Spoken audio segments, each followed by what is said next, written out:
Welcome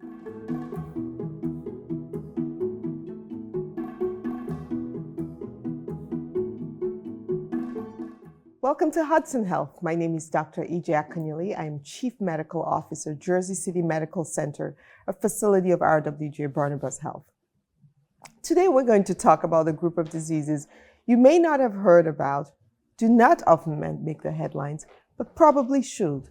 We are going to talk about hepatobiliary diseases. So what is hepatobiliary diseases? They are diseases of the gallbladder, the bile duct, and the liver. These quiet yet almost unnoticed organs are somehow the powerhouses of our body and provide a lot of help with detoxification, with processing our nutrients, with energy, especially the liver. And when things go wrong, they affect multiple parts of our body and the ability to be well.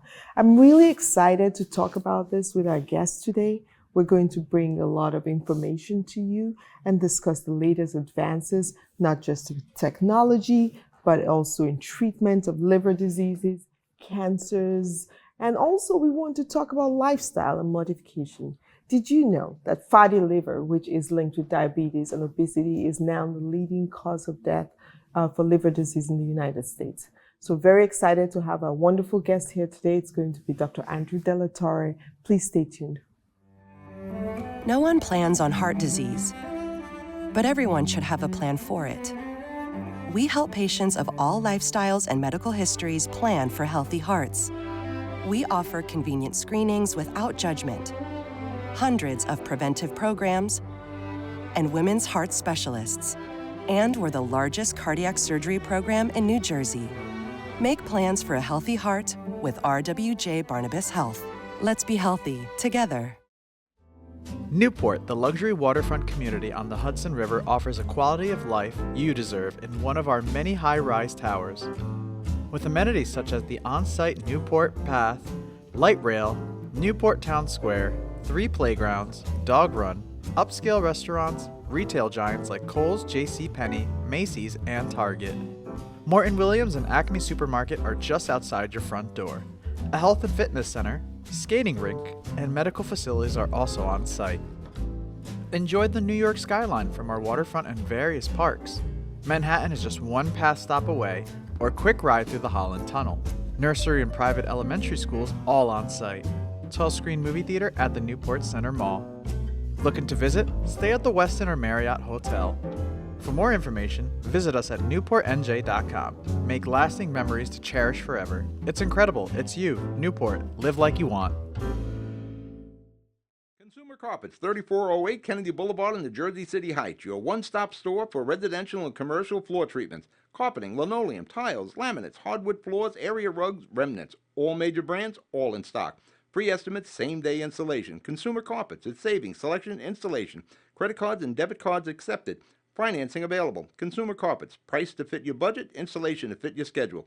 On the net at consumercarpets.com. Consumer Carpets, Jersey City, 201-792-2712. Hello, welcome back to Hudson Health. My name is Dr. E.J. Akanyili. I'm Chief Medical Officer, Jersey City Medical Center, a facility of RWJ Barnabas Health. Today I am beyond thrilled to discuss all things hepatobiliary disease with you. It is simple. The hepatobiliary system includes the liver, the bile ducts, the gallbladder, the pancreas, and most people may not have paid attention or heard of any of these organs, may not make the headlines like heart disease, for example. But I'm here to tell you, along with our incredible guest, how important these organs are. Maybe a little bit of a nerd, but bear with me. The liver, for example, is my favorite organ. This quiet yet quintessential organ becomes a detoxification center. It stores energy. It's really integral to our metabolism. It helps us with fighting diseases even. So when we have liver disease or liver pathology like cancer, hepatitis, it tends to affect all of our well-being. As I mentioned in our introduction, even things that may seem benign like fatty liver that is linked with diabetes and obesity is really very prevalent in the United States, and many people do not even know that they have them. But there is hope. There are modern advances in blood tests and imaging that are able to detect disease early. People are able to take care of themselves with minimally invasive advances, even in liver cancer therapies and surgeries.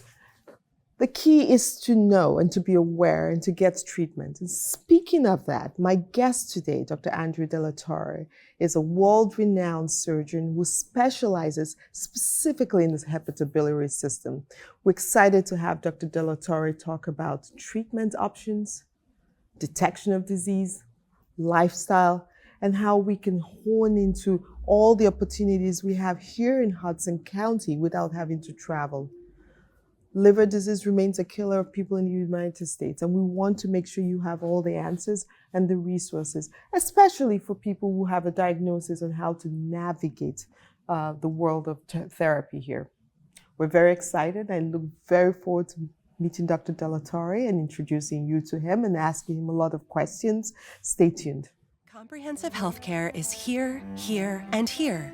RWJ Barnabas Health is healing, enhancing, and investing in Hudson County with its two newest locations, Hoboken and Exchange Place. Within walking distance or accessible by mass transit, our locations combine convenience with primary and specialty care, including cardiology, women's health, orthopedics, cancer care, and more. Let's be healthy together. Panapinto Properties, Jersey City, shaping the workplace with state-of-the-art office spaces and addresses your company desires. Building residences that define your home environment, adjacent to all modes of transportation with on-site parking available. The right address, the right lease. Call 201-521-9000 or visit online at panapintodevelopment.com. Panapinto Properties, building Jersey City for everyone. Burns Brothers Memorials, Monuments, and Markers, 787 Tunley Avenue, Jersey City. Hudson County's only monument maker, serving all faiths and cemeteries. Design, studio, and large inventory on site. Cemetery inscriptions and custom orders welcome. Burns Brothers Memorials, Monuments, and Markers, 787 Tunley Avenue, just south of Secaucus Road. Craftsmanship that will last for all eternity. Burns Brothers, Jersey City, Albert H. Hopper, North Arlington. Visit us on the net. Hello, and welcome back to Hudson Health. My name is Dr. E.J. Akinyele. I am Chief Medical Officer, Jersey City Medical Center, a facility of RWJ Barnabas Health. Today, I have the unique honor to welcome Dr. Andrew De La Torre. Dr. De La Torre is not only a liver, bile duct, and pancreas surgeon, but also in the military reserves. Thank you for your service. Welcome back. Thank you, Dr. Akinyele. We're very excited to talk to you today. In the introduction part, I talked about how there's a prevalence of hepatobiliary disease in the United States and how people may be affected and not even know it. But our viewers want to hear from you. Tell me about what's the prevalence of these diseases? How does it affect the body? How does it affect people, different ages? Well, hepatobiliary disease is and thank you for having me on the show, first of all. I'm very honored. Hepatobiliary disease, or hepatopancreatobiliary disease, is really broken down into three categories. You have liver, and you have pancreas, and then you have bile duct. So liver is its own unique little entity, and then you have a pancreaticobiliary disease. I focus on all three, but I think when you discuss those three diseases, they have to be differentiated. So liver disease, is going to be basically Hep C, B. Now we have what we call metabolic associated liver disease, which is very prevalent in our society. And as those diseases, and we can't also forget alcoholic liver disease, which is also unfortunately very prevalent in our society. At the end of the day, liver disease is what we're trying to prevent is cirrhosis. All these diseases, untreated Hep B, C, alcohol-related liver disease, and then metabolic liver disease. If we don't find these diseases early and make efforts to slow down or stop progression, at the end of the day, patients progress to cirrhosis. So cirrhosis is sort of the common pathway. So you have liver disease, whether it's metabolic, we'll get back to lifestyle, alcoholic, hepatitis A, hepatitis B.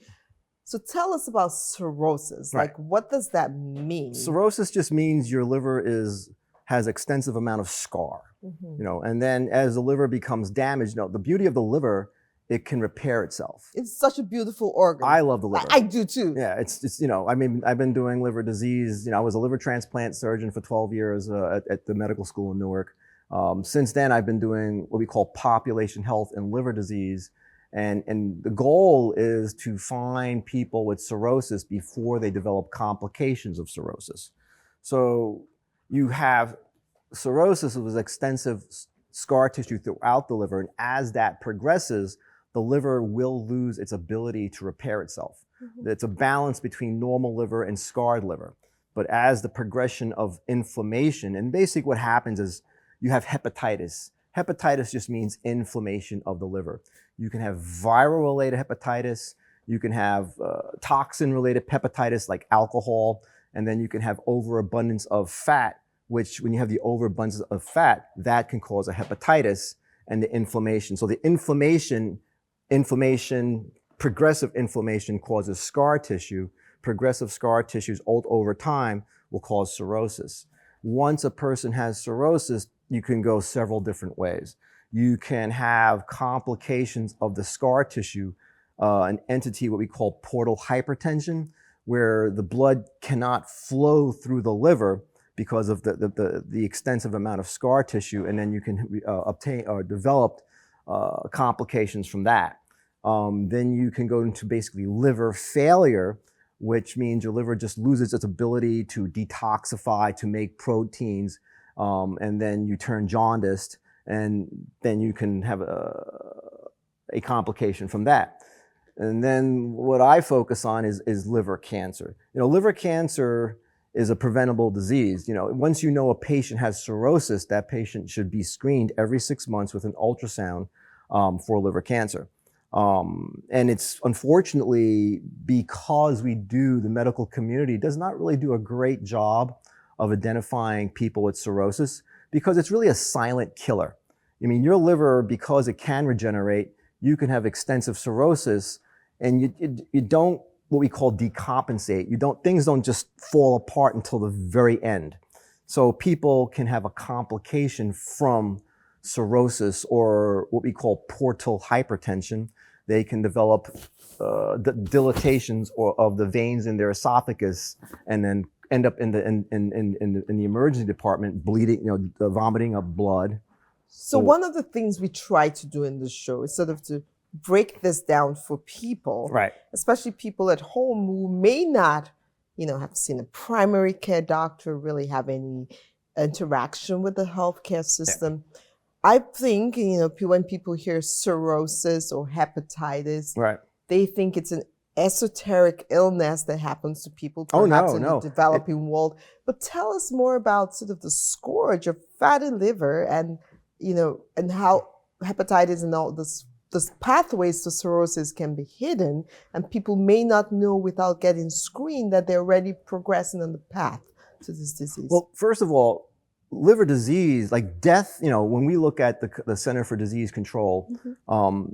Liver-related death is the 5th leading cause of death amongst people age 45 to 54. So it's not really esoteric. In fact, it's actually more common than people believe. And unfortunately, as a result of metabolic liver disease and alcoholic liver disease, it is we predict over the next 10 years, it will go up and up and up. So right now it's number 5. A couple of years ago it was number 4, but it's basically the top 5 leading cause of death of people between the ages of 45 and 54. So it's not really as esoteric as people believe. Mm-hmm. That being said, most people with cirrhosis don't know they have cirrhosis until they have a complication of cirrhosis. And that can be a bleed from bleeding veins in your esophagus. You can develop ankle swelling. You can develop accumulation of fluid in your abdomen or your belly. And these are complications of what we call portal hypertension. And those patients typically, they go to your emergency department, and for the first time, that's when the diagnosis is made. And unfortunately, that's how we find a lot of people, because it is very hard to make that diagnosis. And that being said, what I spend a lot of time is educating primary care doctors about who's at risk, and what are some things that we can do to help us find those people earlier. Because, for example, the thing that we are fighting very hard is if you took 100 people with liver cancer, right? Probably only 25% are curable. And it's not that they're not curable, it's because we do such a poor job of finding early liver disease. So by the time they get to they are seeing a healthcare provider, they're really already having stage 3 and 4 liver cancer, which is not necessarily, is unlikely to be curable. So when we come back, I do want us to talk about diagnosis because Right. we want people to be able to catch this disease Right. before it progresses to liver cancer, which, as you mentioned, is not very treatable. Right. So the thing is, so what we spend time on is who are those high-risk populations? We'll hold that thought. Yeah. We'll be right back. No one plans on heart disease, but everyone should have a plan for it. We help patients of all lifestyles and medical histories plan for healthy hearts. We offer convenient screenings without judgment, hundreds of preventive programs, and women's heart specialists. And we're the largest cardiac surgery program in New Jersey. Make plans for a healthy heart with RWJ Barnabas Health. Let's be healthy together. Consumer Carpets, 3408 Kennedy Boulevard in the Jersey City Heights, your one-stop store for residential and commercial floor treatments, carpeting, linoleum, tiles, laminates, hardwood floors, area rugs, remnants. All major brands, all in stock. Free estimates, same-day installation. Consumer Carpets, it's savings, selection, installation. Credit cards and debit cards accepted. Financing available. Consumer Carpets, price to fit your budget, installation to fit your schedule. On the net at consumercarpets.com. Consumer Carpets, Jersey City, 201-792-2712. Welcome back. I'm so excited to welcome back Dr. Andrew De La Torre. Welcome back. We had just this great session the last time where we talked about liver disease. Now let's talk about diagnosis. Right. And that's the hardest part, Oh. right? There's so much pathology that gets missed. So what are the advances in diagnosis? How do you risk stratify people and find those high risk populations and gets them into treatment before they advance? Well, Hudson County, if you're a liver specialist, Hudson County is the place to be because we have such a diverse population. And I think when you look at the 4 entities that you're going to have basically 90% of liver disease is preventable. And the question is, how do you find it early? So hepatitis. So viral hepatitis. We have hepatitis C and hepatitis B. A lot of that, unfortunately, like hepatitis C is related historically to IV drug use. In our older population, prior blood transfusion, or there are certain countries in the world where it's just very common, like Egypt, Pakistan, some of parts of Eastern Europe, where it's just 10% of the population we know they are been exposed. And hepatitis B is very similar. The Asian population, Filipino population, those Vietnamese, Far East Asia, South Asia, high rates, 10% of the populations have what they call chronic infection. So those populations are here. So a lot of it is just knowledge about, if you come from Vietnam, if you've never been tested for hepatitis B, you need a one-time test. Or if you came from Egypt, you need to get hep C screening or testing. So that's one portion. Second portion is alcohol use. Alcohol use, anybody who's using alcohol, we should make sure they don't have concurrent viral hepatitis. Or one of the things we look at in the liver world is your platelet count. If you see a patient with a relatively low platelet count, in my mind, you have cirrhosis until proven otherwise, and I'm looking for a reason why your platelet count is low. And that's they can find out when they get routine blood work, right? Or their primary care visit. They just may pop up into the ED for something unrelated, and if they have a platelet count, let's say 145, 150, 160, in my mind, that's a big red flag. So that's actually, and if you look at platelet count, that's a very strong predictor of liver damage or liver scarring. So that's the other thing. And then for the metabolic liver disease, we have the triad: diabetes, hypertension, and cholesterol lipid issues. And obesity. And obesity. So you have those people. It's a separate population of people. And again, it gets down to what's your platelet count. We use something called a FIB-4 score. Then it's more for your medical providers, how those medical providers can do a initial screen or for liver disease.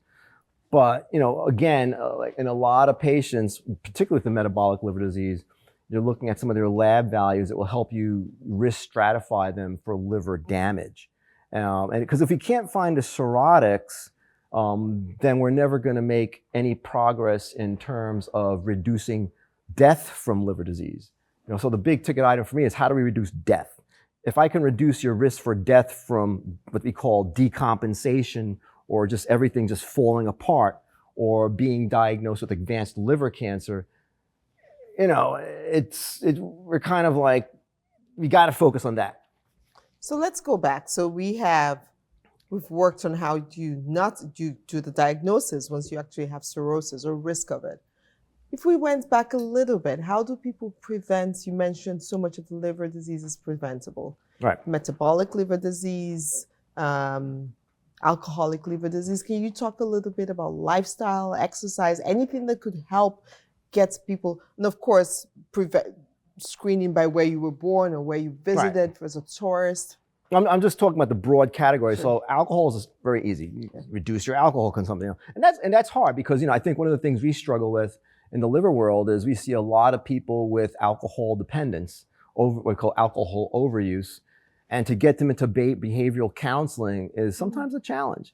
It does help, and good programs exist where we can help people reduce their alcohol use, and that's pretty easy. I mean, stop using alcohol, you will do well. The metabolic liver disease, that's a challenge. Unfortunately, in our society, we eat too much, we don't exercise enough. We send people to dietitians all the time to try to figure out what not to eat. Lifestyle change is huge. So my average day when I have an office full of people with metabolic liver disease is take the stairs. It's just simple little things that you can do, that may help you. Activity is important. Don't eat late at night, try to eat earlier in the day because your liver is just basically doing what your liver sees. If your liver sees high blood levels of sugar in your blood, it's going to store it into fat. And that's just what the liver does. So we have to kind of take a very basic approach. People just, unfortunately, just eat too much. And these are lifestyle changes that we need to work with our patients, helping them to change a little bit of their lifestyle, a little less food, a little more exercise. But you don't have to go to the gym. In fact, there was a very good study 20 years ago, just by something as simple as avoiding escalators and elevators, people can actually improve their liver function or reduce the amount of fat in their liver. Getting exercise in your everyday Right, you just life. have to figure out how do you incorporate it into your daily activities. I mean, you don't have to have a very expensive gym membership, but one of the things that we do less is we just don't walk as much because we just jump in our cars and we go here to there, and we won't even walk 3 blocks down to the supermarket to buy something. We got to jump in our car. That makes a difference. Processed foods, we have a big challenge in terms of how we have to try to help people change their lifestyles that will help them avoid what we call metabolic associated liver disease. It's a very treatable disease, but it's just got so many multifactorial. So let's pivot, Dr. Della Torre, and that's so helpful. And we've talked about it multiple times on this show. That's a passion of mine. But let's talk, you're a surgeon. Let's talk a little bit more about the advances in surgery for liver disease. Well, I mean, again, the advances of surgery in liver disease, I mean, it depends what you want. Are we talking about bariatric surgery to help people lose weight and change their diet? Or are we talking about liver surgery for cancer? Surgery for cancer. Well, I mean, liver surgery for cancer, it's routinely performed now laparoscopically. That's a big part of my practice is, major surgery, laparoscopic, small incision, less lung complications after surgery. You go home earlier and you have less pain. So that's, there are many programs doing that. I think that's where liver surgery is going, is what we call minimal access surgery. It's not minimally invasive because it's still a pretty invasive surgery. You just walk away with a small scar, but there's a lot of work under the hood. And it still has significant risk. But this, as we make progress surgically, this is where things are going. And that's great. I mean, that's part of being a surgeon. Thank you for joining us today on Hudson Health. Dr. Andrew De La Torre, thank you for joining. Thank you very much. Comprehensive healthcare is here, here, and here. RWJ Barnabas Health is healing, enhancing, and investing in Hudson County with its 2 newest locations, Hoboken and Exchange Place. Within walking distance or accessible by mass transit, our locations combine convenience with primary and specialty care, including cardiology, women's health, orthopedics, cancer care, and more. Let's be healthy together. Welcome back to Hudson Health. My name is Dr. E.J. Akanyeli, Chief Medical Officer, Jersey City Medical Center, a facility of RWJ Barnabas Health. So I could have listened to Dr. De La Torre talk forever. I mean, such an insightful surgeon, military person who brings a ton of experience. I think one of the things that struck me is just the acceleration, if you will, in liver disease, even from when I trained as a medical student. And as an emergency physician, totally agree about how indolent, if you will, this is in the society, and we keep seeing more and more liver disease, broken into different types of metabolic liver disease through the alcohol, and of course, hepatitis. Again, I think one of the things that we really, really honed on in this segment is how to prevent cirrhosis. Cirrhosis is the scarring of tissue in the liver. And when that happens, you're sort of on that pathway to perhaps liver cancer, which is preventable. I know the Surgeon General has spoken up against alcohol. There's multiple ways of people reducing alcohol intake, but there's also lifestyle modification, especially because fatty liver or metabolic induced liver disease is becoming a bigger problem. And then hepatitis in all its forms can still be detected at screening. At Jersey City Medical Center, we're very excited to have been one of the first people to start routine hepatitis screening in our emergency department, for example. Having said all this, one thing I do tell people in this show is that we should connect with primary care doctors. One of the things you heard Dr. De La Torre say over and over again is how so much of his work is working with primary care doctors on recognition. Something as simple as a simple blood test as part of your physical could show low platelets, which could be a sign that you do have liver disease. So we encourage people. We have a lot of access. We have a lot of places that are open. And now, finally, should you need surgery, which is sort of the last step, that our entire raison d'etre is to prevent people from getting surgery. But should you need surgery, there are surgeons like Dr. De La Torre. It is becoming more minimally invasive in terms of not having a big scar. Liver surgery is still big for people that get liver cancer. But we have a comprehensive cancer center. We have specialists ready and able to help. The moral of the story is that liver pathology is becoming bigger in the United States. Our goal at RWJ Barnabas Health and Jersey City Medical Center is to keep you, your family, your loved ones healthy, and part of that is getting your screenings, following up with your primary care doctor. Again, thank you for joining me today on Hudson Health. It was a pleasure being here.